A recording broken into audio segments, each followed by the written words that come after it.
আসসালামু আলাইকুম রহমতুল্লাহি বরকাতুহ। আলহামদুলিল্লাহ, গত ১.৫ বছর পূর্বে আমরা আমাদের পারিবারিক চাহিদা মেটানোর জন্য যেই অল্প কিছু পাখি এনেছিলাম সেই পাখি থেকে আজ পর্যন্ত আমাদের এই পদযাত্রা। আলহামদুলিল্লাহ, গত বছরের শীতের শেষে আমি আমার এই ছোট্ট খামারে যেই পাখিগুলো এনেছিলাম তা বিক্রয় করে দিয়েছি। তবে তা কাউকে ডিম পাড়বে এমন বলে পাখি বিক্রি করিনি।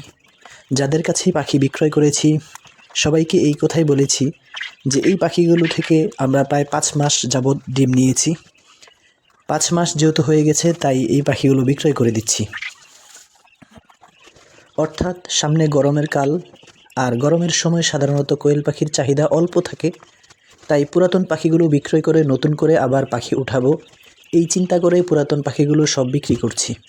আলহামদুলিল্লাহ, ওই সময়ে খুব অল্প সময়ের ভিতরেই আমাদের সবগুলো পাখি বিক্রয় হয়ে যায়। শুধুমাত্র অল্প কিছু পাখি যেগুলো দিয়ে আমরা এই বছরের জন্য পাখি উৎপাদন করব এবং নিজেদের চাহিদা মেটাবো, বৃহৎ আকারে করার মতো চিন্তা ছিল না, যার কারণে অল্প কিছু পাখি রেখেছিলাম। এখন যেহেতু শীতকাল চলতেছে তাই এখন আবার চিন্তা করেছি এই বছরও পূর্বের ন্যায় পুরাতন সবগুলো পাখি বিক্রয় করে দেব। সাধারণত ক্রয় বিক্রয়ের কোনো কিছুই এখন পর্যন্ত আমি ভিডিওতে দেখাইনি, তবে আজকে দেখানোর কারণ হলো একটা জিনিস আপনাদেরকে বুঝিয়ে দেওয়া, জানিয়ে দেওয়া।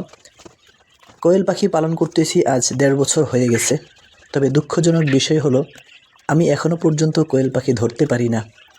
একটু শক্তভাবে ধরতে গেলে মাথায় চিন্তা আসে, এ তো অবলা প্রাণী, জোরে ধরতে গেলে যদি ব্যথা পায়, কষ্ট পায়, তাই হালকাভাবে ধরি। তবে হালকাভাবে ধরতে গেলেই পাখি আমার হাত থেকে ফসকে উড়ে চলে যায়। ভাগ্য ভালো কোয়েল পাখি বেশি উঠতে পারে না। যদি বেশি উঠতে পারতো এই কোয়েল পাখি, তাহলে এই কোয়েল পাখিকে ধরে রাখা আমার পক্ষে সম্ভব না। কোয়েল পাখি খুব নাজুক স্বভাবের একটা পাখি। এই পাখিকে ধরতে গেলেও একটা অভিজ্ঞতা প্রয়োজন, অভিজ্ঞতা লাগে।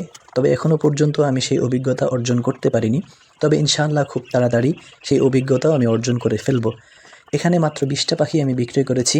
ভেবেছিলাম একটা খাঁচাতে 10টা করে পাখি দিব, তবে একটা খাঁচাতে 8টা পাখি নেওয়ার পরে কোনোভাবেই আমি ওই খাঁচাতে আর পাখি নিতে পারতেছি না। যতভাবেই নেওয়ার চেষ্টা করতেছি, ভিতরের 8টা পাখি এমনভাবে লাফালাফি করতেছে যে অন্য পাখি নেওয়াই মুশকিল হয়ে যাচ্ছে। কয়েকবার আমার হাত থেকে ফসকে গিয়েছে, ছুটে গিয়েছে। তারপরেও অনেক কষ্ট করে বিভিন্ন রকমের উপায়ে চাপ দিয়ে একটা খাঁচাতে 10টা করে পাখি নিয়ে, 2টা খাঁচাতে 20টা পাখি নিয়ে আমি একসাথে বেঁধে নিয়েছি। সব কথার শেষ কথা, ইনশাআল্লাহ আমাদের এই ছোট্ট খামারে যেই 1 বছর পূর্বের পাখিগুলো আছে, অল্প কিছু পাখি আছে, ইনশাআল্লাহ আমরা এই অল্প কিছু পাখি বিক্রয় করে দেব। যদি কারো প্রয়োজন হয় ইনশাআল্লাহ আমাদের সাথে যোগাযোগ করতে পারেন। আমরা ক্যাশ অন ডেলিভারিতে পাঠাই না, দূরে কোথাও পাঠাই না, আমাদের কাছ থেকে এসেই নিতে হবে, যেহেতু আমাদের পাখি অল্প। ইনশাআল্লাহ যদি কারো প্রয়োজন হয় যোগাযোগ করবেন। আজকের জন্য এই পর্যন্তই। ভালো থাকবেন, সুস্থ থাকবেন। আসসালামু আলাইকুম ওয়া রাহমাতুল্লাহি ওয়া বারাকাতুহু।